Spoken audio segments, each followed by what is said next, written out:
السلام علیکم ورحمۃ اللہ وبرکاتہ۔ اللہ کو بتایا کریں کہ آپ کیا محسوس کر رہے ہیں، کتنی تکلیف میں ہیں۔ اللہ سے بات کر لینا، اس کے سامنے رو لینا ہی ہمارے دلوں میں سکون اتار دے گا۔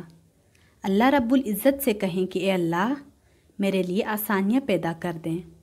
اللہ سے کہیں کہ میں آپ سے دور نہیں ہونا چاہتی اور میرے لیے بس آپ کا میرے ساتھ ہونا ہی بہت ہے۔ اپنی ذات کے اندر ایک خوبصورت انسان ڈھونڈو جسے صرف اپنے لیے ہی نہیں بلکہ دوسروں کے لیے بھی جینا آتا ہو۔ رحم دلی دنیا کا سب سے خوبصورت تحفہ ہے۔ آپ دنیا والوں پر رحم کریں، اللہ تعالیٰ آپ پر رحم فرمائے گا۔ تم ایسا کیوں سوچتے ہو کہ کھوئی ہوئی چیز اب کبھی نہیں مل سکتی؟ وہ جو رحمان ہے نا، اس کی دسترست میں دو جہان ہیں۔ وہ جب کسی چیز کو ہونے کا حکم دیتا ہے تو کائنات میں ان چیزوں کے درمیان کتنا بھی فاصلہ کیوں نہ ہو، راستے خود بخود مل جایا کرتے ہیں۔